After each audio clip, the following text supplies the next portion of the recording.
Dear student, आज जो अपन topic discuss कर रहे हैं वो है natural resources and their conservation.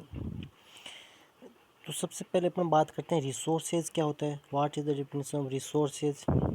Resources means क्या होता है, वो सोर्सेज होते हैं which is essential for living system या living organism.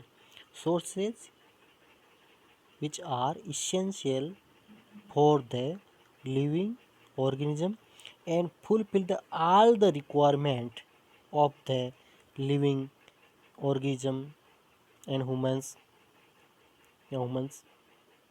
that is called the resources. When these resources obtained from the naturally sources or environment, then that is called the natural resources. Okay, तो अपन जानते हैं ये कि मतलब क्या हुआ कि रिसोर्सेज क्या है। रिसोर्सेज वो सोर्स है जो मानव को जीवित रहने के लिए आवश्यक होते हैं तथा मानव के लिए अपनी आवश्यकताओं की पूर्ति करने के लिए आवश्यक होते हैं। और ये कहाँ से मिलते हैं, प्रकृति से मिलते हैं, इसलिए इनको क्या बोलते हैं, नेचुरल रिसोर्सेज बोलते हैं। ठीक है, और नेचुरल रिसोर्सेज आपको पता ही है ना। नेचुरल रिसोर्सेज में be defined as part of the environment such as land, water, air, mineral, forest, wildlife, fish, population, etc. These all of these resources are useful for the humans. So that is called the and obtained from the natural. So that is called the natural resources. After it, some major natural resources are water resources, soil resources, wetland resources, energy resources, mineral resources, marine resources and forest resources. The classification of natural resources into two types. Natural resources are classified into two types. Inexhaustible resources and exhaustible resources. Inexhaustible resources means ultimate quantity. These are present in unlimited quantity in the nature. मतलब क्या होते हैं, बहुत ज़्यादा मात्रा में present होते हैं, है ना, बहुत ही ज़्यादा मात्रा में प्रजेंट होते हैं और ये कभी ख़त्म नहीं होते, है ना। Which do not get exhausted, जो ख़त्म नहीं होते और डिप्लेशन नहीं होता बाई ह्यूमन के द्वारा, और वापस इनको अपन प्राप्त कर सकते हैं। मतलब inexhaustible resources mean resources which are present in unlimited quantity in the nature and those resources which do not exhausted or depleted by the humans activity। मतलब जो humans activity को कभी ख़त्म नहीं होते हैं, है ना, चाहे कितना भी यूज करते रहो उनको, है ना, ख़त्म नहीं होने वाले हैं, जो है ना एंड नहीं होता जिनका, तो उनको क्या बोलेंगे अपन, इन एग्जॉस्टिबल रिसोर्सेज बोलेंगे। इनके एग्जांपल है इंक्लूड एयर्स है, हवा कभी ख़त्म नहीं होती, आपको पता है, क्ले सैंड है, मिट्टी है, वाटर है, सोलर एनर्जी है, ये ऐसे रिसोर्सेज जो इनएग्जॉस्टिबल रिसोर्सेज जो अनलिमिटेड क्वांटिटी के अंदर नेचर में प्रेजेंट होते हैं और कभी ख़त्म नहीं होते। दूसरा exhaustible resources anything that we find under the ground, जैसे कोल है, ऑयल है, नेचुरल गैसेस है, यूरेनियम, आयरन, जितनी भी मेटल्स है जो नेचुरल रिसोर्सेज के रूप में अपने को फाइंड अंडर द ग्राउंड जो प्राप्त होती है, these are natural resources, these are exhaustible natural resource because these are present limited quantity in the nature and we consume in regularly. These are goes to exhaustible means क्या होता है, ख़त्म हो जाएगी, है ना। तो इनमें से कौन कौन से हैं, है ना, जैसे ये नेचुरल रिसोर्सेज में अपने एग्जॉस्टेबल रिसोर्सेज के अंदर वो आ जाएंगे, यूरेनियम, आयरन और copper, nickel, exhaustible resources. Every resource are exhaustible except solar power को कभी ख़त्म नहीं होती, विंड पावर कभी ख़त्म नहीं, टाइडल एंड वेव पावर कभी, थर्मल पावर कभी ख़त्म नहीं होती। तो ये जो है ये जो इनएग्जिस्टिबल है, बाकी सारे के सारे जो होते हैं जो मैंने बताया वो एग्जिस्टिबल रिसोर्सेज है। इसके बाद आता है exhaustible resources again divided into the two types, renewable resources and non renewable resources. Renewable resources क्या हो जाएंगे, जो वापस प्राप्त कर सकते हैं अपन, renewed along with their exploitation, जब खत्म होने के बाद उनको वापस रिन्यू कर सकते हैं अपन। जो रिन्यूएबल रिसोर्सेज है उसके अंदर कौन कौन से रिन्यूएबल के अंदर सोर्सेज है, फॉरेस्ट है, जंगल एक बार ख़त्म होगा तो उनको वापस भी अपन सीडलिंग करके उगा सकते हैं। सोलर एनर्जी है, एयर है ना, तो इनको वापस अपन प्राप्त कर सकते हैं। नॉन रिन्यूएबल सोर्सेज क्या होते हैं? नॉन रिन्यूएबल सोर्सेज क्या होते हैं? ये लिमिटेड क्वांटिटी के अंदर प्रेजेंट होते हैं और इनके एक्सप्लोटेशन से क्या होता है, अपन वापस इनको रिन्यूड नहीं कर सकते। कैन नॉट बी रिन्यूड, है ना, कैन नॉट बी रिन्यूड, इनको रिन्यूड वापस नहीं कर सकते अपन वापस। तो ये एक्सप्लोटेशन के बाद रिन्यूड नहीं कर सकते, इनको क्या बोलते हैं? Non renewable resources. Non renewable resource के अंदर जितने भी अंडरग्राउंड जो आते हैं मिनरल्स है ना, जो ऑयल है, कोल है, गैसेज है, ये नॉन रिन्यूएबल रिसोर्सेज के अंदर। तो इस टेबल में भी देखो दिया हुआ है, दिया ना ये इसका। इसके बाद जो सबसे पहला जो अपन रिसोर्सेज पढ़ने जा रहे हैं वो आता है water resources. Water is the main component of the earth and 70% water part of the earth is water. अपन को पता ही है केवल 75% जो वाटर होता है वो अर्थ के ऊपर पाया जाता है। और इसका आपको पता है वाटर का लाइफ के साथ में एक अच्छा रिलेशन है और वाटर इज बहुत इंपॉर्टेंट है। और ये अपने क्या होता है, it is part of the body, it is the main part of the body and so that this is also called the fluid of life and elixir of the life, है ना। ये अपनी बॉडी के अंदर पाया जाता है, इसको क्या बोलते हैं? एलिक्सिर ऑफ लाइफ भी बोलते हैं, फ्लूइड ऑफ लाइफ भी बोलते हैं, क्योंकि main part of the our body, है ना। अपने बॉडी के अंदर जो प्लाज्मा होता है उसका ये मेन पार्ट होता है, प्रोटोप्लाज्मा तो उसका मेन पार्ट होता है। बॉडी के अंदर एविडेंट मात्रा में ये वाटर पाया जाता है, इसलिए इसको मेन पार्ट बोलते हैं। About 3% water is use by human. अब ये जो 75% जो वाटर होता है अर्थ में वो पाया जाता है, लेकिन उसका 3% वाटर ही क्या होता है, ह्यूमंस के द्वारा यूज किया जाता है। बाकी जो होता है वो साल्टी वाटर होता है, कुछ रिवर्स वाटर होता है, तो केवल 3% वाटर ही यूज किया जाता है। Total planetary of you portion की बात करें तो टोटल जो यू पोर्शन होता है वो सी सरफेस से होता है। यू पोर्शन होता है जब बरसात आने से पहले, रेन फॉल होने से पहले जो गर्मियों के अंदर जो यू पोर्शन होता है वाटर का, वो जो 84% जो यू पोर्शन होता है कहाँ से होता है? सी सरफेस होता है। 16% जो यू पोर्शन होता है लैंड से होता है, ठीक है। उसके अंदर भी बात करें तो उसके अंदर वो जो टोटल रेनफॉल होती है 77% जो water received from the sea and 23% received by the land surface. अब इसे वापस जब ये रेनफॉल होती है तो 77% वाटर तो कहाँ चला गया? वापस समुद्र में चला जाता है और केवल 23% जो वाटर होता है लैंड सरफेस के द्वारा होता है। Such a way only 7% water is received by the land, है ना। तो केवल कितने? 7%। 7% ही क्यों? क्योंकि 16% तो इसके पास ऑलरेडी था जो इवेपोरेट हो रहा था। अब गिरा कितना है? वापस कितना बरसात के थ्रू कितना आया? 23%। तो डिफरेंस 16 तो पहले था, 23 आ गया, तो एक्स्ट्रा कितना आया? केवल 7% एक्स्ट्रा वाटर मिलता है रेन, है ना, इस प्रकार से।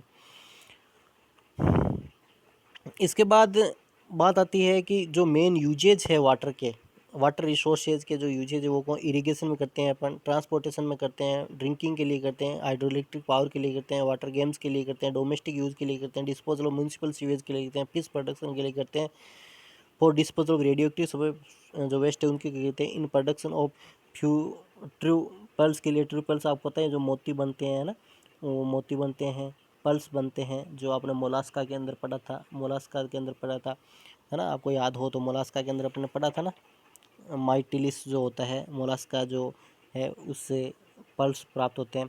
और 70% जो वाटर होता है वो एग्रीकल्चर में यूज होता है ना, एक्टिविटीज़ के अंदर यूज होता है इसमें। एक्वा कल्चर, एक्वा कल्चर का मतलब क्या होता है? एक्वा फार्मिंग बोलते हैं। इसके अंदर क्या होता है? जैसे production of the fish, crustacean, Mollusca, aquatic plant, algae and other aquatic organism. Agriculture involve cultivating fresh water and salt water population under control condition, है ना। तो ये एक्वा जो कल्चर होती है साल्ट वाटर के अंदर ही होती है, फ्रेश वाटर के अंदर ही होती है। तो एक्वा फार्मिंग या एक्वा कल्चर को divide into the two categories. Fresh water aqua culture, fresh water मतलब जो रिवर्स वाटर है, पॉन्ड वाटर है, रनिंग वाटर है, जो फ्रेश वाटर उसके अंदर जब अपन एक्वा कल्चर करते हैं तो फ्रेश वाटर एक्वा कल्चर इसके अंदर जो फार्मिंग करते हैं इसमें देखो आपको पर्टिकुलर जो फिशेज है ना, ओस्टर है ना, इनकी ओस्टर फिशेज वगैरह, fish farming, shrimp farming, oyster farming and some mariculture farming and algae culture, है ना, इनकी अपन करते हैं। ऑर्नामेंटल फिश है वो भी अपन इसमें फ्रेश वाटर एक्वा कल्चर में करते हैं। उसके बाद आती है मेरीकल्चर और या साल्ट वाटर कल्चर भी बोल सकते हैं इसको, है ना। Mariculture is branch of aquaculture involving cultivation of marine organism, food production of open ocean, enclose section of ocean under the water habitat. मतलब क्या होता है, समुद्र के अंदर जब करते हैं तो उसको मेरीकल्चर बोलते हैं। समुद्र के अंदर क्या होते हैं आपको पता है, जो बिग फिशेज होती है, एल्गी होती है ना, तो इनका प्रोडक्शन अपन करते हैं। Conservation of the water resources. अब बात आती है भाई वाटर रिसोर्सेज का कैसे कंजर्वेशन किया जाए, उनको सुरक्षित कैसे दिया। Protection of water from the population. सही बात है, वाटर को पॉपुलेट होने से या पॉपुलेशन से सॉरी पोल्यूशन से, protection of water from the pollution, pollution होने से बचाना चाहिए, ताकि जो ड्रेनेज है ना, जो पोल्यूटेंट्स है उनको ड्रेन नहीं करना चाहिए, जो वाटर रिसोर्सेज उनका। रीडिस्ट्रीब्यूशन ऑफ द वाटर, है ना, redistribution of the water. Water found on surface of the earth are not equally distributed, exist one distribute become region of the water crisis, है ना। तो जो पाया जाता है, जो अर्थ पर वाटर पाया जाता है, तो कहीं पर ज़्यादा पाया जाता है, कहीं पे तो हाई वाटर फ्लूडेड हो जाता है, कहीं पे डेजर्ट हो जाता है। तो ये बोल सकते, मेडिटेरियन जो एरिया है वहाँ पर तो क्या होता है, hydro electric production high, maximum hydro electric production होता है। बट सारा जो डेजर्ट होता है अफ्रीका, वहाँ पर क्या होता है, वाटर कम है। तो उसका जो डिस्ट्रीब्यूशन होता है वो सिमिलर होना चाहिए, या सिमिलर करने की कोशिश करनी चाहिए। रेटेशनल यूज ऑफ ग्राउंड वाटर, जो ग्राउंड वाटर है आपको पता है लिमिटेड सोर्स ऑफ वाटर है, तो जो 25% जो वाटर सप्लाई है वो ग्राउंड वाटर से होती है, और जो 75% सप्लाई मेन भी सरफेस वाटर रिसोर्स रिवर और लेक्स के द्वारा होती है। तो इसको अपन एक लिमिटेड सोर्स के रूप में अपन को यूज़ करना चाहिए। पॉपुलेशन कंट्रोल थर्ड आता है इसके अंदर। पॉपुलेशन बहुत बड़ा कारण है, पॉपुलेशन जितनी ज़्यादा बढ़ रही है, पॉपुलेशन क्राइसिस हो रहा है, तो पॉपुलेशन की वजह से क्या होता है, इंडस्ट्रियलाइजेशन बढ़ रहा है, सिविलाइजेशन बढ़ रहा है, अर्बनाइजेशन बढ़ रहा है। तो इससे क्या है, वाटर की डिमांड बढ़ रही है, कंजप्शन ऑफ वाटर बढ़ रहा है डेली यूजेज में। तो उसको अपन कंट्रोल करेंगे तो वाटर को भी अपन कंजर्व कर सकते हैं। Renovation of traditional water sources, जो ट्रेडिशनल वाटर के सोर्स है जैसे कुआं है, बावड़ी है, तालाब है, जो पॉन्ड है गाँव में जो होते थे, उनको रिन्यू करना चाहिए, ताकि ज़्यादा से ज़्यादा वाटर को अपन स्टोर कर सकें और उनको एग्रीकल्चर और ड्रिंकिंग के लिए अपन यूज़ कर सकते हैं। इसके बाद है use of modern irrigation method. Use of modern irrigation method का मतलब है जो at the word 69% water use for agriculture sector. तो अपने क्या होता है, तो एग्रीकल्चर के अंदर जो वाटर अपन यूज करते हैं, तो एक तो अपन जैसे नाला बना के यूज करते हैं, है ना, और दूसरा अपन जैसे फंवारा यूज करते हैं। तो इसकी जगह अपन को जो डिप डिप जो आता है ना, जो बूंद बूंद जो सिस्टम आता है वो करना चाहिए, ताकि वो डायरेक्ट जो रूट होती है प्लांट की वहाँ तक जाए, और इससे क्या होता है, वाटर का ज़्यादा से ज़्यादा कंजर्वेशन हो सके। इंक्रीजिंग फॉरेस्ट कवर, ज़्यादा से ज़्यादा जो एरिया है उसको फॉरेस्ट से कवर करना चाहिए, कि जितनी ज़्यादा फॉरेस्ट कवर होगी उतनी ज़्यादा रेनफॉल होगी, जितनी ज़्यादा रेनफॉल होगी उतना ही ज़्यादा फॉरेस्ट रहेगा, तो इससे जो होगा वो रिटेन रहेगा water skin. Change the in crop pattern, जो क्रॉप है उसका पैटर्न को चेंज करता नहीं चाहिए अपन, जिससे क्या होता है, जो फर्टिलिटी होगी वो सोइल की वो बढ़ेगी। Crop pattern higher property as we replace them, the commercial crop require more water than the traditional crop।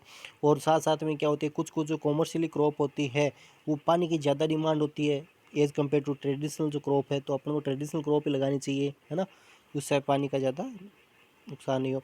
Food management, sorry fluid management. A large portion of fresh water in the world become devastating due to the flood in the India। मतलब क्या होता है, जो fluid आ जाता है, जो है ना बाढ़ आ जाती है उसके वजह से। तो total land area 32.8 crore hectare in India and 4 crore hectare land in flooded affected. इसके कितनी इफेक्ट हो जाती है, out of 3.2 crore hectare land can be protected from the flood, है ना। इनमें से जो 3.2 होती है उसको अपन बचा सकते हैं।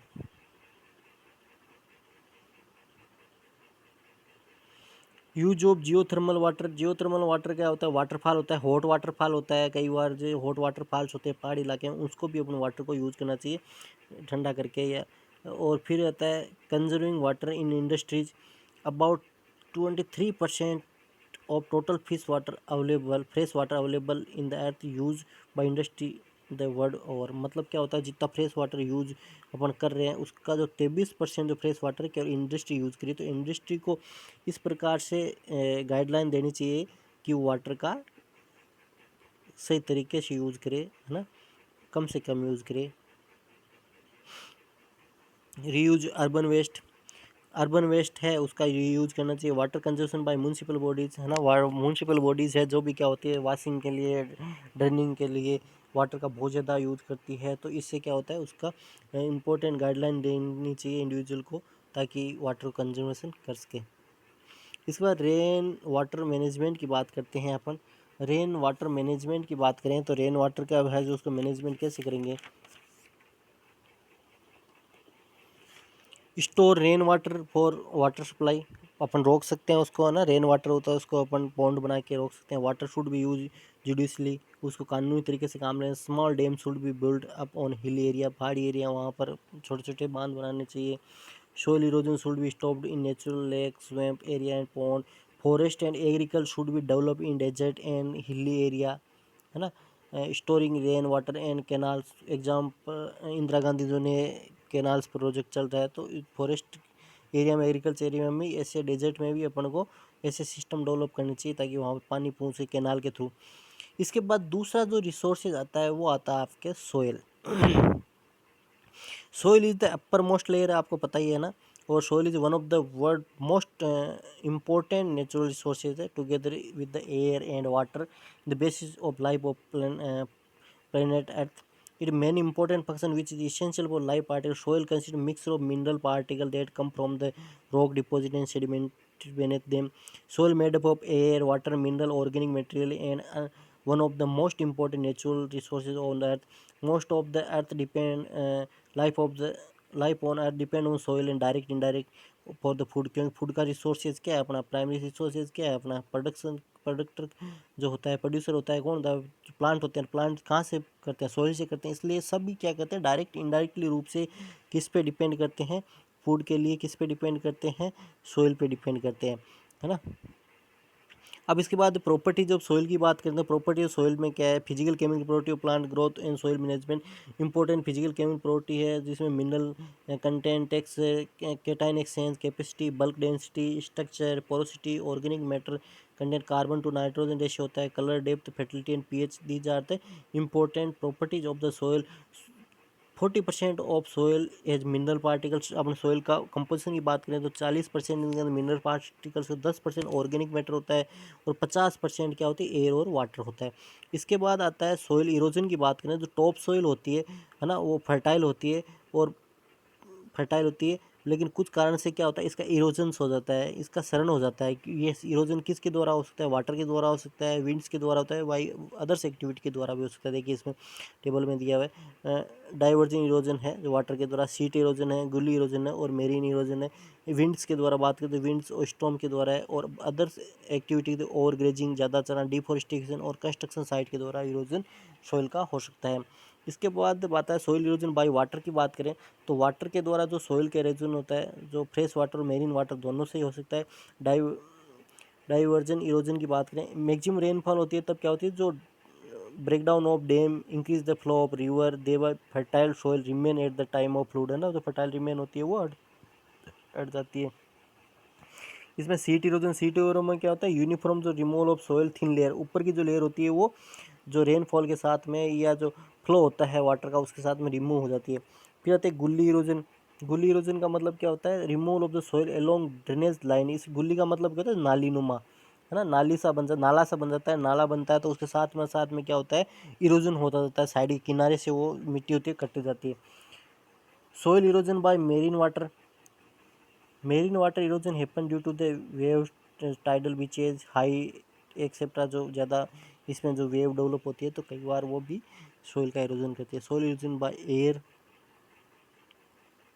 हवा के द्वारा जब ज़्यादा तेज़ गति से हवा चलती है तो वहाँ से क्या होती है, हवा के साथ में, विंड के साथ में क्या होते हैं, अपर लेयर होती है वो रिमूव हो जाती है ना।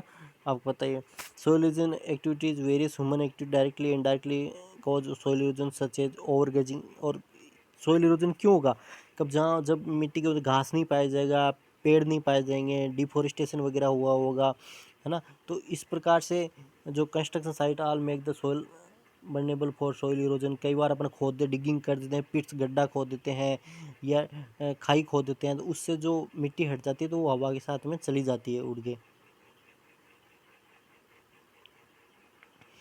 Soil conservation and management,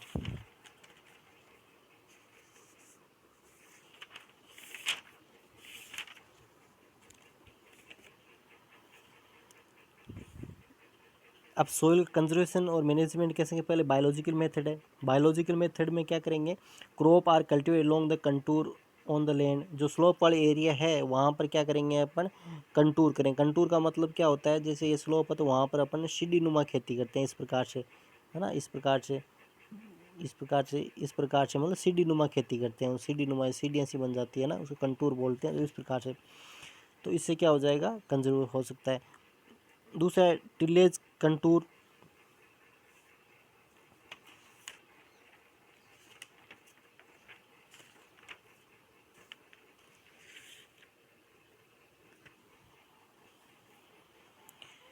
contour tilling will prevent the excessive run of. Tillage का मतलब जोतना है ना, पर कंटूर तरीके से खेती करते हैं, जोतते हैं खेत को, तो वो क्या एक्सेसिव रन ऑफ वाटर होता है, तो उसमें प्रिवेंशन होता है। Alternative grow cereals of legume in the same field, मतलब क्या होता है, लेग्यूमिनसी कुल के प्लांट्स अल्टरनेटिव अपने ग्रो करेंगे। तो आपको पता है लेग्यूमिनसी कुल के जो प्लांट्स होते हैं वो नाइट्रोजन फिक्सिंग बैक्टीरिया पाए जाते हैं, सोइल की फर्टिलिटी बढ़ा देंगे। जो अगली जो फसल अपन बीजेंगे तो उससे क्या हो जाएगा, उसकी सोइल अच्छी होगी। Plants are cultivated in the parallel strip across the slope, है ना, जैसे बताया ना, जो कंटूर है वैसे पैरेलल स्ट्रिप में बताएंगे। अब सर विंड जो है, wind strip cropping, crop are planted across the slope to prevent soil, है ना, जितनी प्लांट्स हो उसको अपन स्लोप में उगाएंगे तो इससे क्या हो जाएगा, हवा के द्वारा जो जो होती है इरोजन होगा वो कम हो। दे में भी लेग्यूम और ग्रासेज, ये घास भी हो सकती है, लेग्यूमिनसी कुल के प्लांट्स भी हो सकते हैं। Cultivation of grasses in land which heavily eroded is called the agrostological measure, है ना। जब कल्टिवेशन ग्रास ग्रास का ज़्यादा काट देते हैं उससे क्या होता है, ज़्यादा इरोडेशन हो जाता है, इरोजन हो जाता है, तो इसको क्या होता है, इरोकोस्टिकल। दिस इज टू टाइप्स होते हैं। Farming grasses is cultivated in rotation with the regular crop, this help in the soil protection as well as the produce fodder to cattle ना। इसके साथ में क्या होता है, जो ग्रासेज होती है वो उगा देनी चाहिए, है ना, रेगुलर क्रॉप के साथ में। इससे क्या हो जाएगा, सोइल के प्रोटेक्शन के साथ में पशुओं को चारा भी मिलेगा। If a land is heavily eroded, it is best to allow it to growth with grasses for few years। यदि ज़्यादा इरोजन हो रहा है किसी लैंड पे तो वहाँ पर ये ज़रूरी है कि वहाँ पे कई सालों तक घास को ही उगने दिया जाए, तो इससे क्या हो जाएगा, वहाँ पर जो होगी इरोजन कम हो जाएगा। In a dry farming method of prevent soil erosion, rainfall is low, है ना, indefinite variable. The drying farming method only crop are grown that can sunset every a very low rainfall. The most important aspect of dry farming and conservation of soil measure and fertility। इसमें क्या dry farming methods use करना चाहिए अपन को, तो जहाँ पे कम बरसात होती है ना, और जो फिक्स नहीं होती। ड्राई फार्मिंग मेथड के अंदर जहाँ पर बहुत ही कम बरसात वाली जो फसल होती है उसी को उगानी चाहिए, मतलब जो सूखी में जो उगती है उन्हीं को उगाना चाहिए, है ना। अब आता है मैकेनिकल मेथड जो है इसके इरोजन को कम करने के लिए। बेसिन लिस्टिंग, बेसिन का मतलब क्या होता है, छोटे छोटे गड्ढे से बना देना। इसमें subsoiling, soil is broken with the subsoil, मतलब छोटे छोटे टुकड़ों में, तो इससे क्या होता है, उसकी एब्जॉर्बिंग कैपेसिटी बढ़ जाएगी। कंटूर ट्रेसिंग,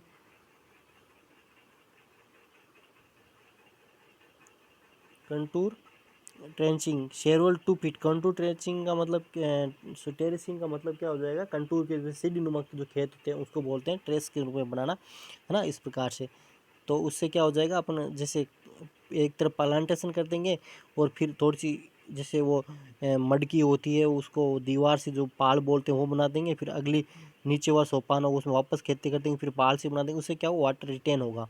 उसके बाद कंटूर ट्रेंचिंग, इसमें क्या होता है, अपन गड्ढा खोदेंगे, पेड़ लगा देंगे, उससे पहले 2 फीट का और 1 फीट का, 2 फीट बाई 1 फीट का जो गड्ढा है खाई है वो खोद देंगे। इससे क्या हो जाएगा, वाटर रिटेन रहेगा। ट्रेसी outlet, outlet are to be construct for the safe dispose of run off water, है ना। इसमें भी खाई खोदे। Ponds construction small pond suitable place to store water, ये गुड प्रैक्टिस है ना, पॉन्ड्स बना देंगे अपन। इसके बाद जो नेक्स्ट रिसोर्सेज आता है वो आता है wetland. Wetland is land area that is saturated with water, मतलब वेटलैंड का मतलब जो वाटर के द्वारा सेचुरेशन है उसको क्या बोलेंगे, वेटलैंड बोलेंगे। परमानेंटली और seasonally, such that is taken on the characteristic of the distinct ecosystem. अब वेटलैंड होती है तो वेटलैंड मतलब सेचुरेटेड विथ वाटर है, तो सेचुरेटेड विथ वाटर ये फ्रेश वाटर से भी सेचुरेटेड हो सकती है और मेरीन वाटर से भी हो सकती है। वेटलैंड ना 3 टाइप्स की होती है, मार्शेज जहाँ पर ग्रासेज, रसेज और जो रीड्स उगते हैं वो। दूसरी है swamps include trees of shrubs उगते हैं। Riverine located in inhabiting banker of river, मतलब जो नदी किनारे पर जो होती है उसको बोलते हैं रिवराइन। वेटलैंड जो है वो 6% होती है टोटल। जो वर्ल्ड की बात करें, wetland are found in 6% part of world total land surface on the basis of water. Wetland are 2 types होती है।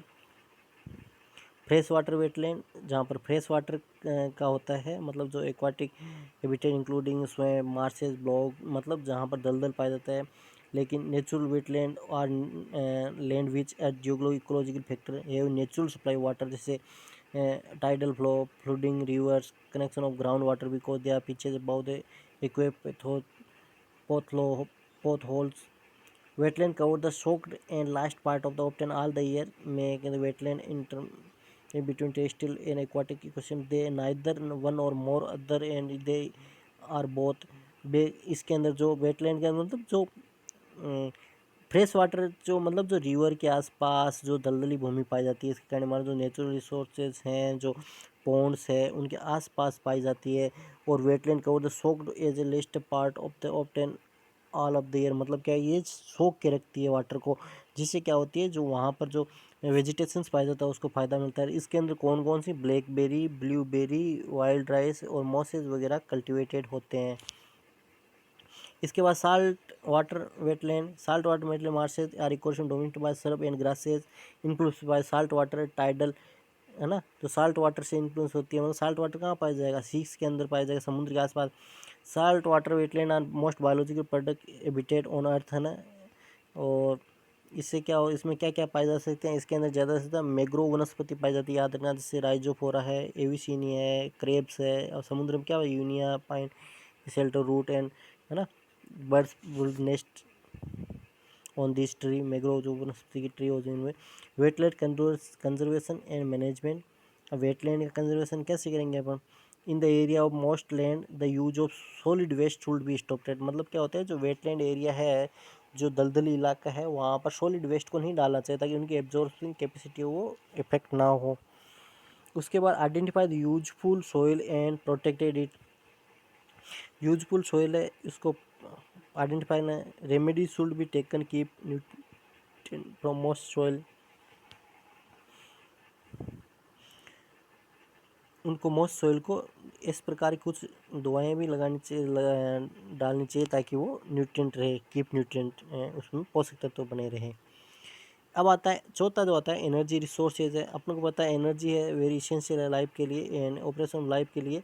और जो मेन एनर्जी सोर्स आपको पता है सन है। इसके अलावा जो there are main energy form such as coal, atomic energy, grasses, petroleum, many agriculture activity, industries and domestic work are done by energy.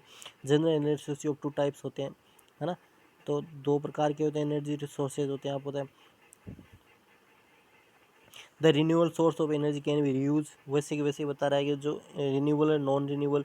तो रिन्यूएबल एनर्जी सोर्स होते हैं वो वापस रीयूज हो सकते हैं। रिन्यूएबल सोर्सेज कौन कौन से हैं, सोलर एनर्जी है, वाटर एनर्जी है, विंड एनर्जी है, टाइडल एनर्जी है, सी वेव है और जियोथर्मल एनर्जी है ना। तो इनको वापस पढ़ते हैं। सोलर एनर्जी क्या होती है, सोलर एनर्जी पता ही क्या होती है ना। Sun is the will be source of energy billions of year. इसके अंदर क्या होती है, जो सोलर एनर्जी होती है वो convert to the electric energy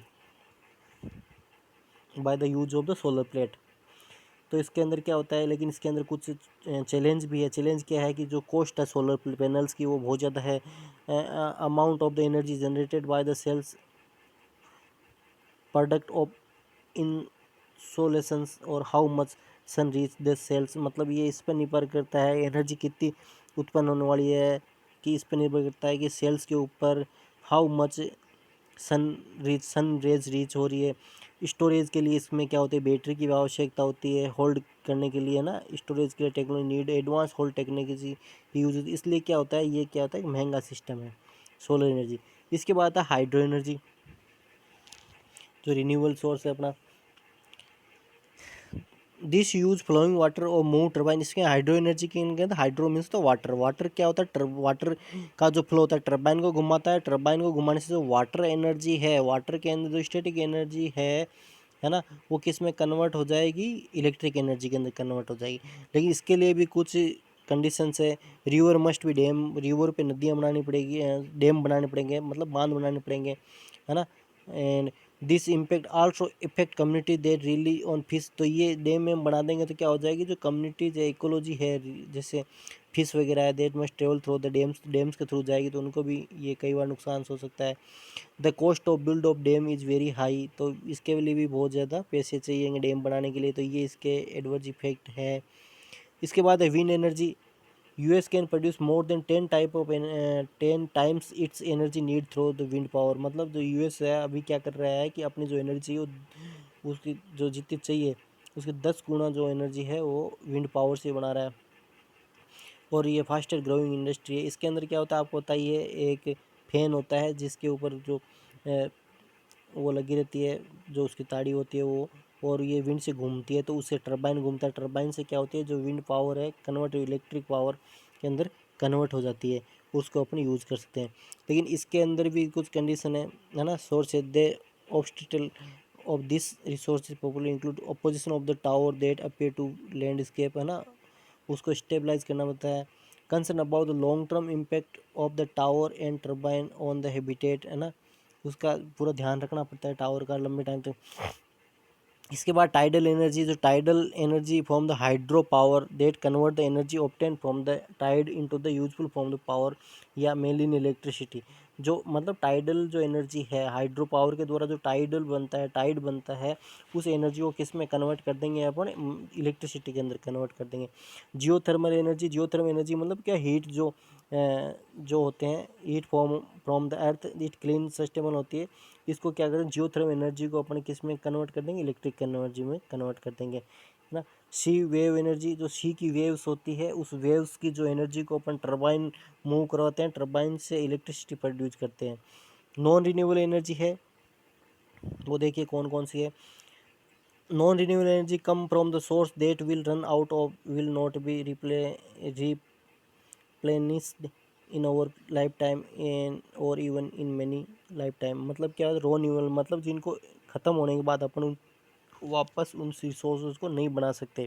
इसमें आते हैं फॉसिल फ्यूल। फॉसिल फ्यूल का पता है, जितनी भी जो फॉसिल फ्यूल्स है, जैसे कोल है, क्रूड ऑयल है, नेचुरल गैस है, consider fossil fuel because they were forced from the buried remains of plant animal that live millions of year ago।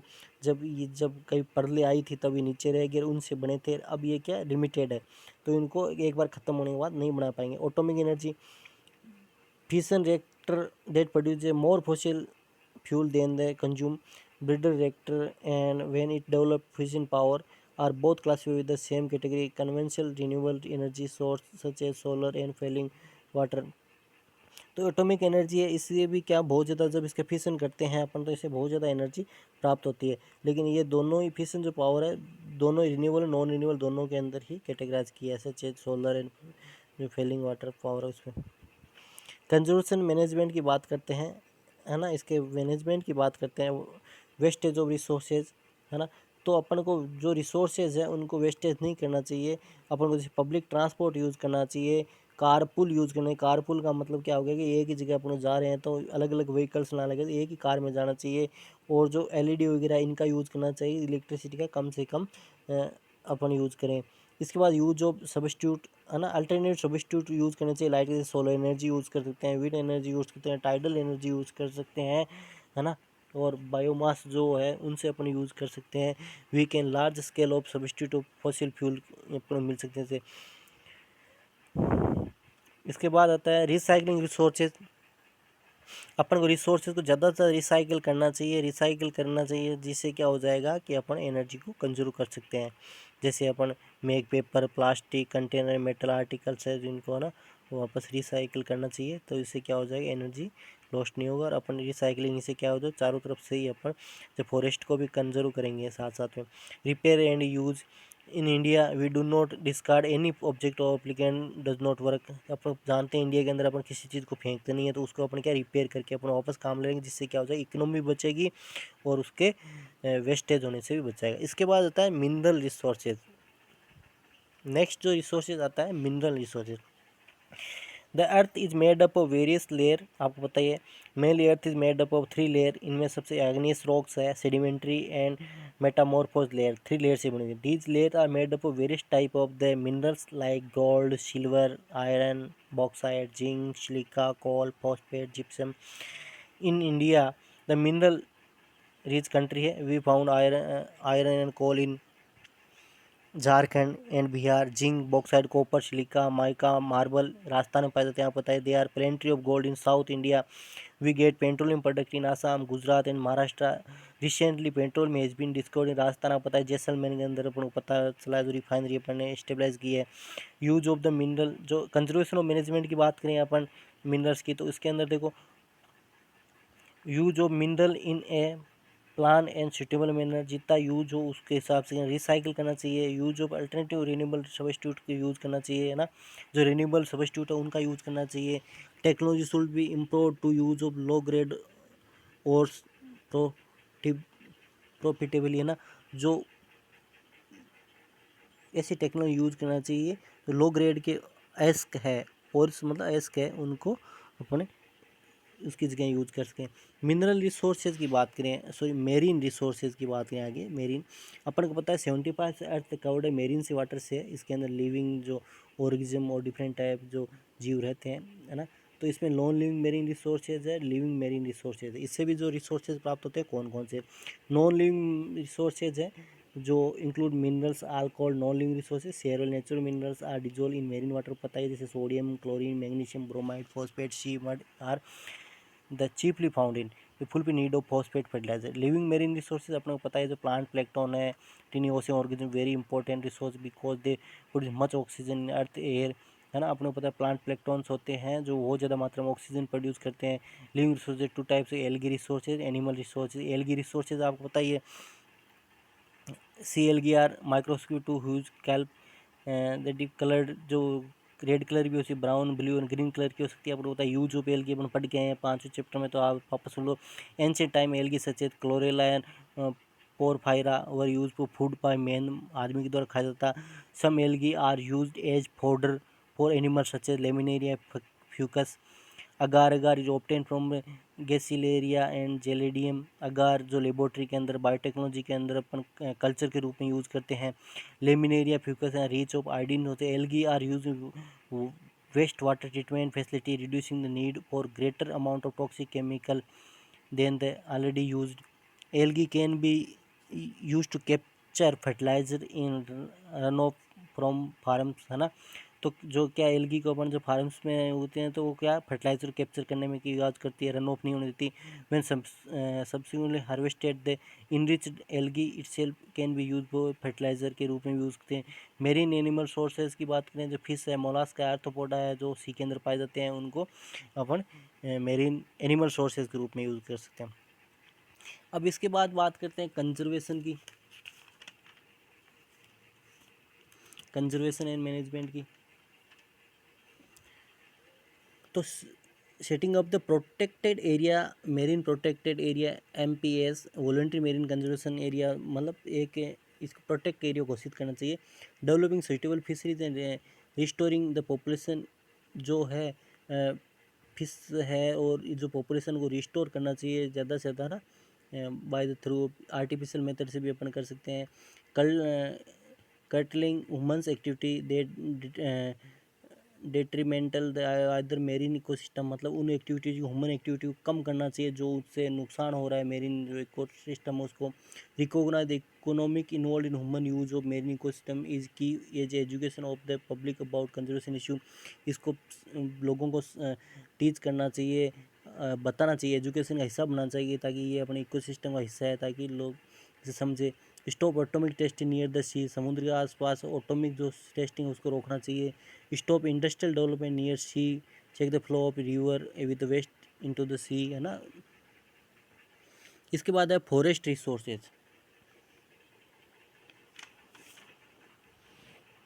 अपन को पता है फॉरेस्ट है ये नेचुरल रिसोर्सेज है, और इसके अंदर क्या होता है, बहुत ज़्यादा मात्रा में ट्री होते हैं, है ना। Checked by presence of the tree, there are large generally single stemmed wood plants होते हैं। तो ट्री की बात करें तो ट्री क्या, अपन को पता ही है ट्री क्या करते हैं, ऑक्सीजन देते हैं, CO2 लेते हैं, ऑक्सीजन देते हैं, साथ साथ में क्या टेम्परेचर कंट्रोल भी करते हैं, साथ में और भी जो पोल्यूटेंट सब्सटेंस उसको कम करने में मदद करते हैं, सॉइल इरोजन कम करते हैं। लेकिन साथ साथ में क्या होता है, जैसे जैसे ह्यूमन एक्टिविटीज बढ़ती जा रही है तो इनका डिफोरेस्टेशन हो बढ़ता जा रहा है ना। तो ये बता रहे हैं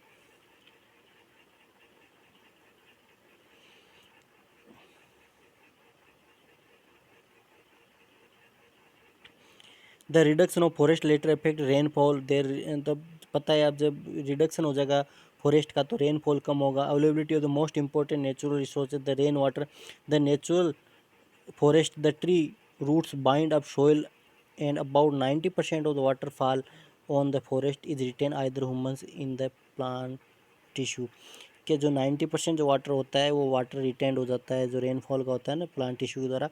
the forest thus act as soaking device and मतलब वाटर को सोक करने वाला डिवाइस की तरह काम करता है। It has estimated India 60,000 million tons of top soil carried away annually by rain water from deforested area. जहाँ पर जंगल नहीं पाए जाते वहाँ पर 60 मिलियन टन्स जो सोयल है, टॉप सोयल जो ह्यूमस है ना, वो क्या होती है, कैरिड अवे हो जाती है, carried away annually by the rain water के साथ में हो जाता है डिफॉरेस्टेड एरिया जहाँ पर जंगल नहीं पाए जाते। तो इसका कितना बड़ा सोयल इरोजन हो जाता है। तो इसलिए अब गवर्नमेंट को क्या करना चाहिए इसको कंट्रोल करने के लिए, तो और साथ साथ में इसकी और क्या फॉरेस्ट की और इम्पोर्टेंट रोल क्या है देखो।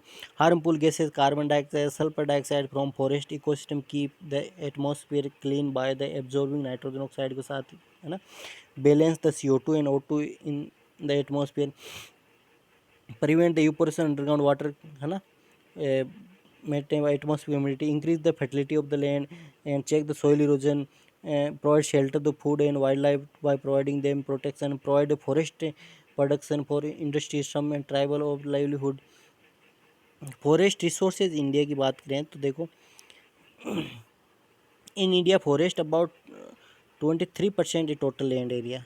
Forest derived from the forest word, Latin word forest means outside, means क्या, जो एक शहर से बाहर कोई एरिया होता है उसको बोलते हैं।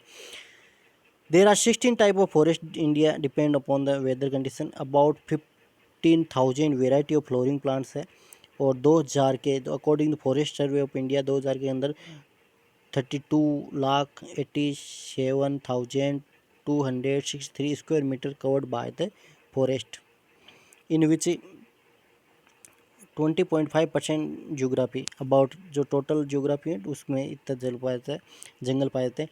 Tropically dry deciduous forest 36.7%, and wet deciduous forest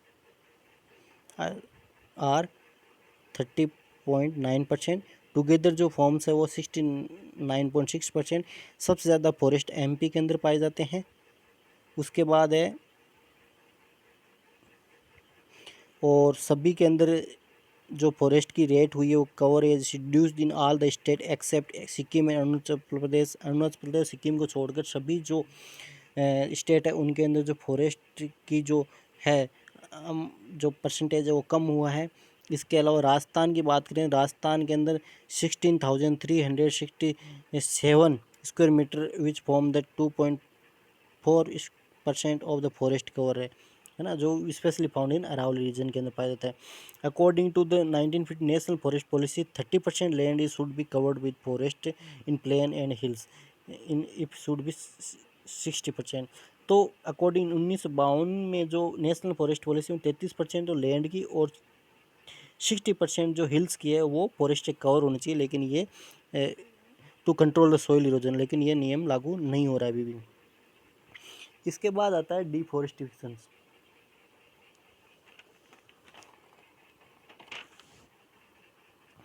Deforestation, removal of forest or stand of tree where the land is whether converted to a non-forest usage. Example, deforestation include consumption of forest land, to farm ranches urban uses, मतलब क्या होता है जंगलों को काट देना, किसके लिए, अर्बनाइजेशन के लिए, है ना। तो इसलिए क्या हो जाए फॉरेस्ट एरिया कम हो रही है। About 30% of land is covered by the forest.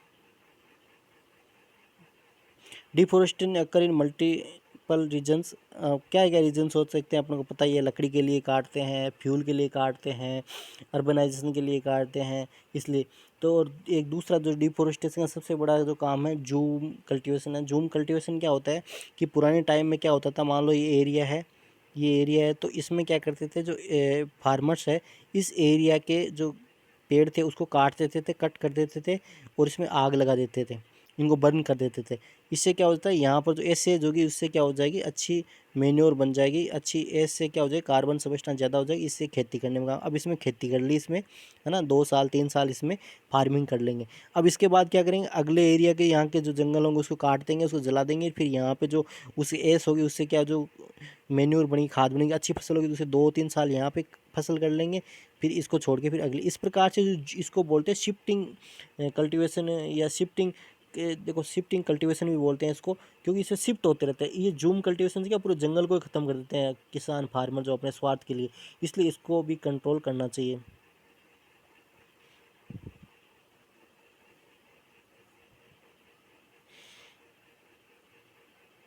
इसके बाद दूसरा जो एग्जांपल आता है कि जो deforestation also been use for war deprive enemy, जो क्या होता है कि जो मान लो एक वार हुआ था, जो वार होते हैं, जैसे अपन बात करें ब्रिटिश मिलिट्री के द्वारा in Malayan during the Malayan emergency, United state military in Vietnam during the, तो दो काम हुए थे इसमें। ब्रिटिश मिलिट्री ने क्या कर दिया, जो मलयान जो इमरजेंसी के अंदर बात करें, है ना, तो मलेशिया के अंदर क्या किया था वहाँ पे कि जो जंगल थे उनको जला दिया था, उनको ख़त्म कर दिया था। क्यों? क्योंकि ताकि उनको सैनिकों को वहाँ पर कोई रिसोर्सेज नहीं मिले, उनको अच्छे से ढूंढ सके, तो उनको भी ये वार के दौरान में क्या पूरे जंगल के जंगल ही ख़त्म कर देते हैं मिलिट्री के द्वारा।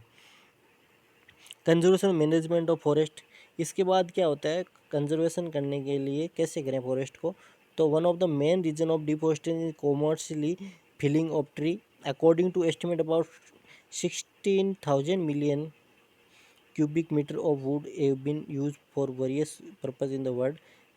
Although trees are considered perennial sources, they exploit very large scale. The revival cannot be possible ना। तो इसके लिए क्या हो जाए, कटिंग जो ट्री है उनको रेगुलेट करना चाहिए। तो कटिंग के लिए अपन 3 टेक्निक्स यूज़ कर सकते हैं, मतलब रेगुलेट करने के लिए। एक क्लियर कटिंग, दूसरी सेलेक्टिव कटिंग, तीसरी shelter wood cutting. The clear cutting के अंदर क्या किया जाता है कि उन एरिया को चिन्हित किया जाता है, same type of tree are available over large area, in this case the tree of same age are can be cut down selected area and mark for replacement. इसमें क्या हो गया, मान लो कोई एरिया है तो वहाँ पे एक ही तरह के बहुत सारे पेड़ पाए जाते हैं, तो उनमें से कुछ को सिलेक्ट करके काट दिया जाता है और वहाँ पर वापस से उनको रिप्लेस कर दिया जाता है ना। इन दूसरा जो तरीका है सेलेक्टिव कटिंग का, तो उसमें क्या selective cutting only mature tree are selected for cutting, है ना। इसमें मेच्योर जो ट्री होते हैं उनको, जो बुढ़े हो गए उनको काट देता है और उनको वापस रिप्लेस कर देते हैं। और जो शेल्टर, तीसरा जो होता है shelter wood cutting, in where the first of all useless tree are cut down followed by the median and quality timber tree, है ना। तो उनको क्वालिटी के ट्री के द्वारा वापस रिप्लेस कर दिया जाता है।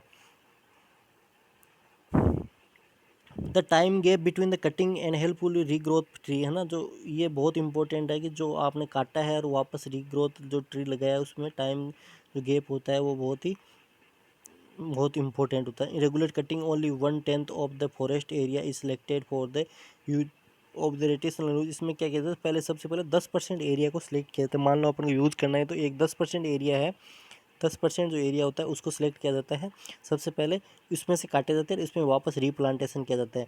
जब ये रीप्लांटेशन हो जाएगा फिर उसके बाद अगले 10% एरिया को चुना जाएगा, इसमें से पेड़ काटे जाएंगे, ठीक है, और फिर इसको वापस रीप्लांट किया जाएगा, फिर अगला 10%, इस प्रकार से, ताकि ये जो पेड़ होते हैं वापस रिप्लेस होते रहे। तो इसको बोलते हैं सस्टेन यील्ड बोलते हैं। कंट्रोल ओवर फॉरेस्ट फायर, तो एक फॉरेस्ट फायर ही सबसे बड़ा इशू होता है कि जंगल में कई बार होता है, तो उसको कंट्रोल करना चाहिए, है ना। तो इससे क्या होता है पूरा का पूरा जंगल ही ख़त्म हो जाता है। ये एग्जांपल भी दिए हुए हैं कि 1940 1950 के अंदर यूएस के fire consume the average 21.5 million acre of timber yearly as many 1,17,5,066 cases of forest fire occurred during the 95 to 1964। इतने टाइम में इतने केस आ गए हैं बोलो, है ना, इतने से टाइम में इतने केस आ गए, इतने से टाइम में इतने केस आ गए तो फॉरेस्ट फायर, तो इसको भी एक बहुत बड़ा इशू है, इसको भी कंट्रोल करना चाहिए। अब इसके बाद आता है कि reforestation and afforestation.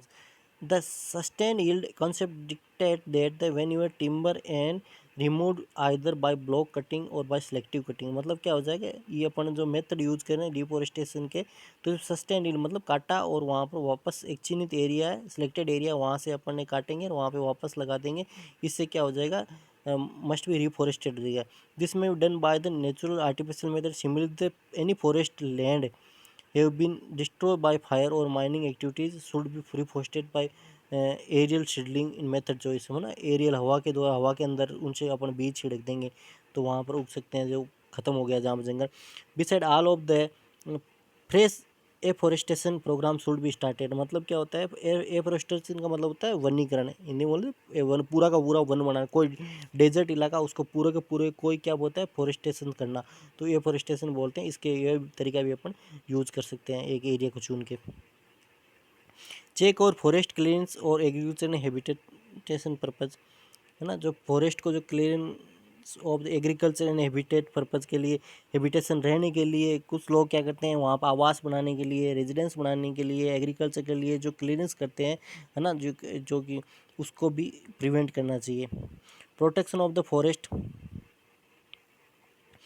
Protection of forest की बात है कि फॉरेस्ट प्रोटेक्शन के लिए बहुत ही जो लाज होती है, लॉ होते हैं वो बनाने चाहिए, है ना, और कुछ गाइडलाइंस बनाने चाहिए। इसके साथ साथ में एक नेचुरल जो एग्जांपल है फॉरेस्ट के वो भी है 1731 के अंदर Jodhpur Amrita Devi start revolution to check the cutting the Khejri tree, about 363 member of Bishnoi community died, इसमें, है ना, तो ये क्या कहा 1771 में क्या जोधपुर के राजा थे, उसने महल बनाया था, तो महल के लिए लकड़ी की आवश्यकता थी, तो उसने कहा जंगल से लकड़ी काट के ले आओ, लेकिन लकड़ी काटने गए तो वहाँ पे एक अमृता देवी नाम से 1731 की बात है, अमृता देवी की विष्णु प्रजाति की महिला थी, वो उस पेड़ से चिपक गई, उनको काटने नहीं दिया, तो उनके साथ ही क्या हुआ, जो जितने भी खेजड़ी के ट्री थे उनमें 363 जो विष्णु समुदाय के जो लोग थे वो चिपक गए, तो सैनिकों ने क्या किया, तो उनको सबको उनके साथ में काट दिया, तो 363 इसमें विष्णु समूह कम्युनिटी के जो लोग थे मर गए थे। तो आज भी इसको इतिहास में फॉरेस्ट प्रोटेक्शन के रूप में जाना जाता है ना। इसके बाद चिपको आंदोलन चालू हुआ, ये स्टार्ट हुआ सुंदरलाल बहुगुणा उत्तराखंड में जो 1972 में, सम पैटर्न ऑफ ये एपिको मूवमेंट कर्नाटका में स्टार्ट हुआ इसको प्रोटेक्शन के लिए। Proper utilisation of forest and forest product, तो इसमें क्या है कि जितने भी फॉरेस्ट के प्रोडक्ट हैं चाहे वुड्स है उनको अपन प्रॉपर तरीके से यूटिलाइज करें और ताकि उनका कंजर्वेशन कर सकें अपन ज़्यादा से ज़्यादा, और ज़्यादा कॉन्सेप्ट हो अपने, तो अपन क्या करते हैं नेशनल पार्क बनाना चाहिए, नेशनल पार्क बनाएंगे तो उनको भी अपन कंजर्व कर सकते हैं जो फॉरेस्ट है, और फॉरेस्ट के साथ जो एनिमल्स है उनको भी अपन कंजर्व कर सकते हैं। इसके both national and provincial government can take some step to direction such as pass act the conservation of forest, सही बात है, जो नेशनल और जो प्रोविजनल गवर्नमेंट की बात करें अपन, जो है जो राज्य सरकार होती है, स्टेट गवर्नमेंट होती है, तो उनको सबको क्या होती है एक एक्ट पास करना चाहिए, सर्वे ऑफ फॉरेस्ट रिसोर्स, जो अभी रिसेंटली जो है फॉरेस्ट है उनकी क्या स्थिति है और रिसोर्सेज उनका सर्वे करना चाहिए, और कैटेगराइजेशन ऑफ द फॉरेस्ट, है ना, उनको कैटेगराइज करना चाहिए कि भाई कौन से है अभी किस कंडीशन में, find out area where the reforest can be done, ऐसे एरिया को फाइंड आउट करना चाहिए जहाँ पर रिफॉरेस्टेशन कर सकते हैं, find out the area where the reforest can be done, regulate the commercial use of the forest product, protect forest from the fire mining and other natural calamities, developing national park में convert कर देना चाहिए जो ज़्यादा endangered है, encourage forest development activities like social forest, agro forest etcetera, prepare master plan both the long term and short term period for the reforestation या conserve the forest. Forest management की बात करते हैं आगे, तो इसमें फॉरेस्ट मैनेजमेंट की बात करें तो सर्वे करना चाहिए, सर्वे ऑफ द फॉरेस्ट को करना चाहिए, वहाँ एक्चुअली ज़रूरत किस चीज़ की है, वहाँ पे सर्वे करके पता लगाना चाहिए कि किस प्रकार की ज़रूरत है, वहाँ पर किस चीज़ों की ज़रूरत है, क्या हो रहे हैं प्लांट्स में, कोई बीमारी तो नहीं है। Category the forest, reserve forest, national forest, village forest, tree forest, eco movement, है ना, इनको इको मूवमेंट इनको कैटेगराइज करना। Economic use of the forest है तो उसको भी डिटरमाइन करना। Administrative setting for the forest management, वहाँ पर जो फॉरेस्ट है वहाँ पर एडमिनिस्ट्रेशन सेटलमेंट करना है। Training programme for the person engage for forest conservation activity, use of the forest land tourist activity से क्या हो जाएगा, इकोनॉमी बढ़ेगी, है ना। इकोनॉमी बढ़ेगी तो क्या हो जाएगा, अपना फॉरेस्ट के अंदर अपन इसको यूज़ करते हैं। Social agro forestry multipurpose tree plantation करना चाहिए। Development of new technique for the conservation of forest. Taungya system क्या होता है कि इसमें क्या होता है कि जो वहाँ के जो रेजिडेंट होते हैं, जो फॉरेस्ट के आसपास के रेजिडेंट होते हैं, उन्हीं को ही बता दिया जाता है कि आप जंगल में खेती करो। जो पेड्स है, ट्रीज है, उनके बीच बीच में स्पेस है, वहाँ पे खेती करो। उससे क्या हो जाएगा, खेती के साथ उनको ये भी गाइडलाइन दी जाती है कि आप जो ट्री है उनको भी कंजर्व करो। देखो इसमें लिखा हुआ है, landless farmer are given permission to cultivate in forest area, tunnel are made between the tree and crop the planted in. मतलब जो टनल से बीच में जगह है वहाँ पर प्लांटेशन कर सकते हैं या वहाँ पर फार्मिंग कर सकते हैं। Research for efficient use of conversion of forest, research करते रहना चाहिए। Policy decision and there proper implementation भी होना चाहिए। पॉलिसियाँ बनाती लेकिन इम्प्लीमेंटेशन नहीं होता, इससे क्या होता है कि उसका कोई विशेष फर्क नहीं पड़ता है। तो ये सारे के सारे जो थे गवर्नमेंट, इसमें नॉन गवर्नमेंट और जो सोशल जो एक्टिविटीज़ है वो इस मैनेजमेंट में भाग ले सकते हैं। तो डियर स्टूडेंट, ये अपना था natural resource and their conservation topic. तो इसको आप और अच्छे से देखना बुक के अंदर, और कोई नई चीज़ समझ में आए तो आप संपर्क करना। और इसमें कोई समझने वाली सी कोई बात नहीं, पूरा थ्योरी का सेक्शन है, तो इसलिए आप इसको पढ़ के ध्यान से अच्छे से कर सकते हो। इसमें कुछ जो क्वेश्चन बनते हैं जैसे लास्ट में चिपको आंदोलन, इपको आंदोलन और अमृता देवी वाले ये है, और कुछ परसेंटेज पूछ सकते हैं, कितने परसेंट लैंड है, कितने परसेंट वाटर रिसोर्सेज है, ये रिन्यूएबल सोर्सेज क्या है, नॉन रिन्यूएबल सोर्सेज क्या है, इस प्रकार से ये हो सकता है। अगला जो चैप्टर होगा अपना बायोडाइवर्सिटी पढ़ेंगे। Thanks for watching.